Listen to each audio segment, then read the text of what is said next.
अब बात हम दुगोला के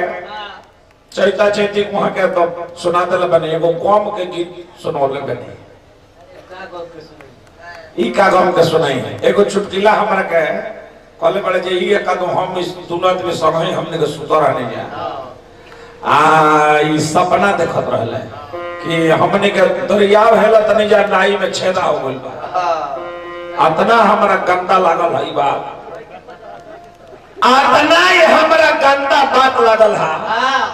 मन एकदम जान जाए विमल भैया दिल से एकदम हम गर्म बने दिल से हम एकदम गर्म बने कहती ना लेकिन जब बात के जवाब बात से ना दो तो बत्ती रोने लगी जानी हम आंखों से सुरमा नहीं चुराते जानी ये आंख ही हम चुरा लेते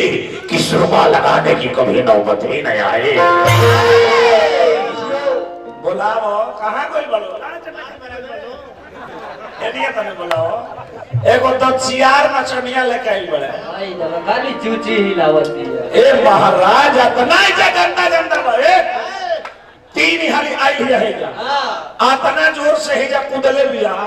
और रौरा सब देखी कि है जा इतना जोर से हम है जा बैठल नहीं आके हमारा मुंह आए ले हां आए ले ऐसे ऐसे ले लाओ इतना है जा वो गंदा चीज गिरोले बिया कि रवा सब के हम दिखा नहीं की सब ए मर्द तरह न कह वाली बात बुझा अरे ई हाथ ले उठावे में ए मर्द देखी है जा का गिरोले देखी ये कुल गिराव के चाहे लाज नहीं पॉइंट किल ले कमाता है तो पॉइंट की झौला का लोगों ने कहती ना लेकिन अब तब दुगोला बा तब हमरा कहे के पड़ी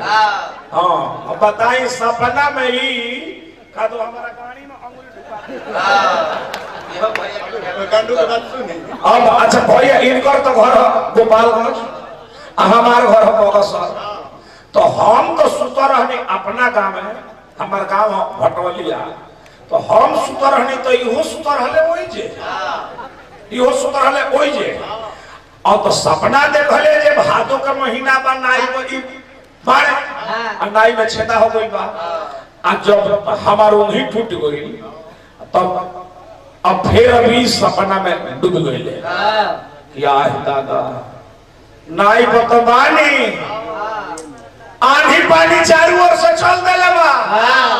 और नाई बुझाता जे मरा जाई आई लगले लगी खोजे हम ओजे चीज सुतर हनी हम एने सुतर हनी आई बीच में सुतर हले आ हमार बाबूजी को हरे सुतर हले अभी दोनों हाथ से लगले लगी खोजे लगी लगले खोजे और तो जान नहीं जे लगी तो धरा कोई और लगी ना मिलल लागा मिल गई हम कहने की अभियंता भैया छोड़ दो छोड़ दो छोड़ दो लड़ा धइले बड़ा छोड़ दो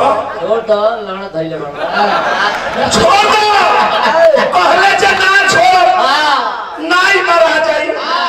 छोड़ दे तो नाई मरा जाई हम कहने की छोड़ दो नाई मराई कि ना मराई दो तीन हाली हिला देबा तो जरूर बजे हमार मुठ जरूर बाके अरे गजब नहीं मर्द तनी कहां पे गलो तनी बुलाओ प्यार के गीत गावत है इनकर नचनिया शहर बोलती है